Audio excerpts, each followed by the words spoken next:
Welcome to the deep dive. Today, forget the usual sources. We're jumping into something different. Milo Zane's The Lightning Spear. Yeah, it's this really engaging fantasy narrative, spans multiple chapters, takes you across these two connected worlds. Right? You've got this, natural forest realm and then this whole other digital world. It's quite the setup. And the story focuses on Pinachu, described as this unassuming Pinachu, who ends up becoming the guardian of the lightning spear. Exactly. So our mission for this deep dive is to explore the big themes.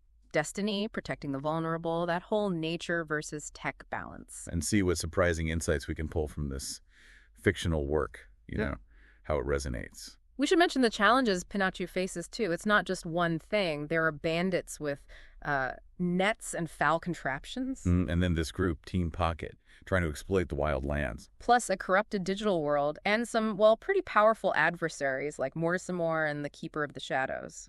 So, yeah, we're aiming to understand the core conflicts and maybe what they reflect about bigger ideas like good versus evil, environmentalism.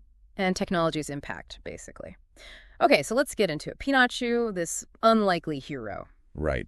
The text mentions he was once overlooked, unchosen by any trainer, which is a classic starting point, isn't it? Yeah, it really contrasts with him becoming this, key protector. There's that prophecy mentioned early on. About a chosen protector. And Pinachu seems to fulfill it through his deep connection to the wild.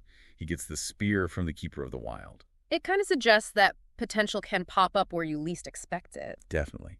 And that wild realm itself is really under threat. You mentioned the bandits enslaving the animals. Yeah, the creatures there. And there are these machines spewing dark smoke, plus Team Pocket wanting to seize the wild lands and harness its power. It's a very direct environmental threat narrative, but what's interesting is how the forest is almost sentient. Oh, yeah. How so? Well, Isi, another creature, actually senses the forest weeping after Team Pocket attacks.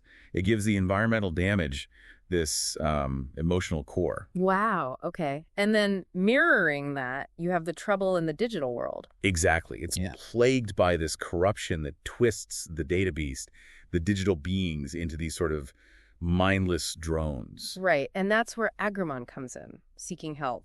Yes, Agramon arrives through this hazy portal looking for allies. It directly links the two worlds' fates. So this alliance forms between Pinachu from the natural world and Agramon from the digital one. And that's a key point, the blending of these different energies, natural and digital, especially at the heart of the forest. But there's also the danger, right, that the digital corruption could spill over. Absolutely. It's not just contained over there. It threatens Pinachu's world, too, raising the stakes for everyone. It shows how interconnected these things can become. Things aren't always straightforward, though. What about Meowcat? Meowcat.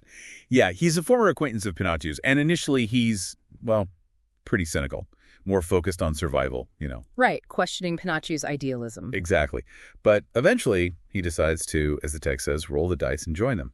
It adds this nice layer of moral complexity. Not everyone's instantly heroic. Makes the alliances feel a bit more real, I guess. And then you got the antagonists, the Keeper of the Shadows. Used to be a protector. Yeah, felt betrayed apparently, and now wants to control the digital world. And then there's Neutron. Neutron's view is interesting. Sees the corruption almost like evolution, an opportunity. Tries to get Erdemon on his side with that logic. So different motivations driving the conflict, but ultimately what seems to win out is this idea of unity. I think so, yeah. The story really emphasizes how this diverse group, Pinachu, Isi, Geoman, Rakata, Agramon Streptile, even Meowcat, and eventually Erdemon, how they have to work together. Across species, across worlds. Right. Their combined effort is what defeats the Keeper of the Shadows and restores balance. They heal the digital world's heart together. And that epilogue with the energy flowing freely between the realms. Yeah. It sort of seals that idea of restored connection. Exactly. It symbolizes that balance being found again through cooperation. Okay, so wrapping up.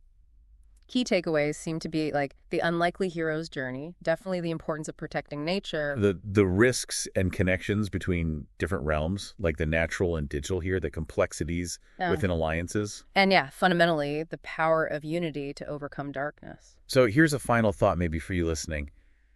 How do these themes resonate today? Think about real-world environmental protection, the ethics swirling around our tech. Like AI and digital spaces. Exactly. And the need for collaboration, right? Yeah. Getting different people, different viewpoints, working together on global challenges.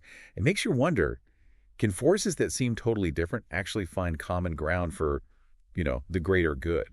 Something to think about. That brings us to the end of this deep dive. Thanks for joining us.